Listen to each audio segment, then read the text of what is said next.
For well over a decade, the Marvel Cinematic Universe has brought the comic world to the big screen using state-of-the-art visual effects and elaborate stunts. Making a Marvel movie is physically demanding work for the actors and the people behind the cameras. To learn how these movies come to life, let's take a look at what 8 Marvel movies look like behind the scenes.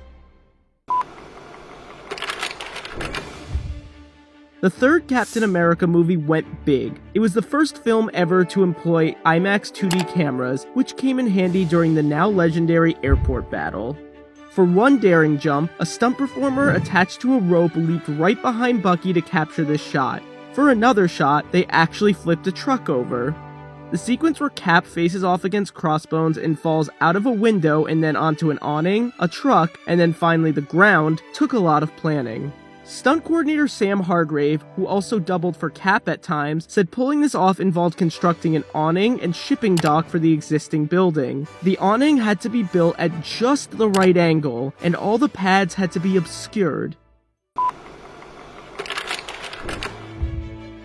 Doctor Strange took the MCU visually to a new level.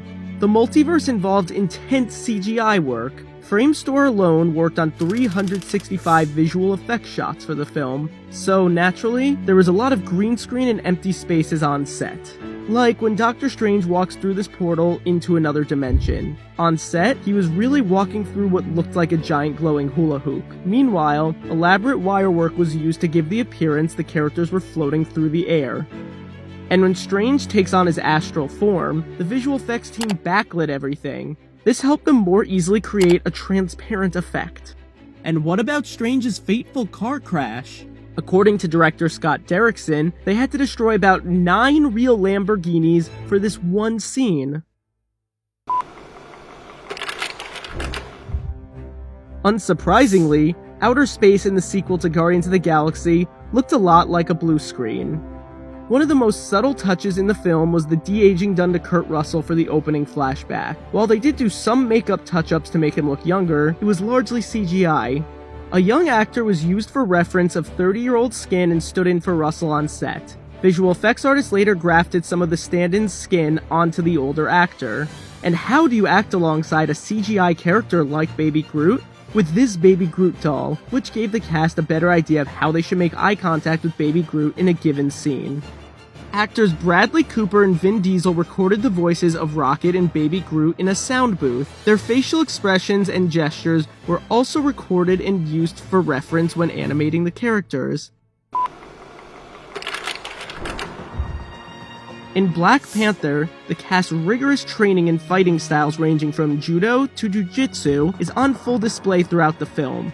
Actor Michael B. Jordan was covered in about 3,000 prosthetic dots. Each one was made with a glue-like material. The makeup team had to make sure they wouldn't all come off during the Warrior Fall sequence, given that it was a fight scene involving a lot of body contact and splashing water. Black Panther was shot all over the world. Many of the Wakanda scenes were filmed on a soundstage in Atlanta, while the car chase through the streets of Busan was actually filmed in South Korea. According to cinematographer Rachel Morrison, they wanted to distinguish Wakanda visually from the rest of the world. One way they did that, lighting. For the Wakanda scenes, Morrison said they relied on warm afternoon light and used supplemental light to get rid of any shadows. Avengers Infinity War contains approximately 2,900 visual effects shots. Thanos is a motion capture marvel. Bringing a CGI character with over 40 minutes of screen time to life was a big challenge. At times, actor Josh Brolin would wear a Thanos head on top of his own head so the actors could use this eyeline as a guide. Brolin wore a motion capture suit, tracking marks on his face, and a helmet with cameras attached to it to get every subtle mannerism. In this sequel, Scott Lang fought alongside Hope Van Dyne, aka the Wasp. She made a big impression early on during this fight sequence in a restaurant. The stunt team went through 4 to 5 weeks of intense training for it. Evangeline Lilly worked with them to tweak the character's moves to fit the actress's own movements. For example, Lilly thought to add a lot of S-curves into her fighting style. Giant Man was of course created with CGI. But for the part where he collapses into the water, they had sprinklers on set to actually splash onlookers. Then, there is the stunning Quantum Realm. When building this microscopic world, the visual effects team made sure to give it a psychedelic feel. Everything in this environment was constantly in motion.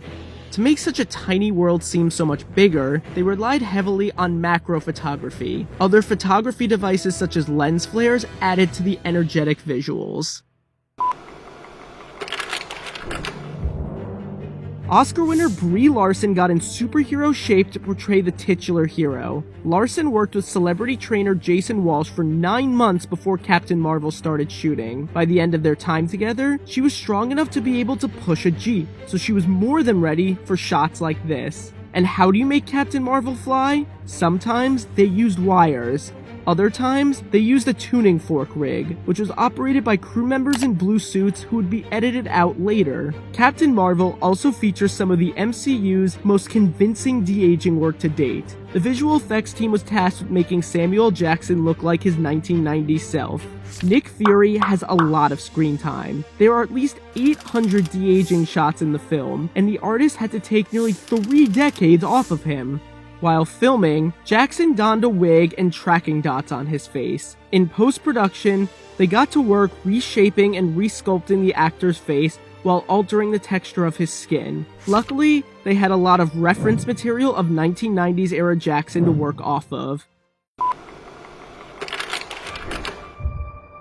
To play the updated version of Thor, chiseled star Chris Hemsworth wore a bodysuit, which he estimated weighed 60 to 70 pounds, as well as a mouthpiece that puffed out his cheeks. While the visual effects team did some touch-ups, Marvel Entertainment visual effects producer Jen Underdahl said that actually having the suit on set helped Hemsworth's performance. And for this one shot, you will notice the actors weren't actually wearing their nanotech suits on set. That is because it made more sense to create these suits largely using visual effects. Since they constantly expand and shrink, it would be hard to do that practically. Nothing compared to the film's final battle. Bringing this many characters together in one place was a logistical challenge. Not every actor could actually be there on set at the same time. Take this shot where the MCU's female heroes stood together. Tom Holland couldn't be there on that day. Because Peter Parker hands Captain Marvel the Infinity Gauntlet, they needed to have somebody there to interact with Brie Larson, so another actor stood in for him, and Holland was later digitally added into the scene. Thanks for watching. If you like this video, subscribe for more just like. Let us know what other Marvel movies you want to know more about in the comments.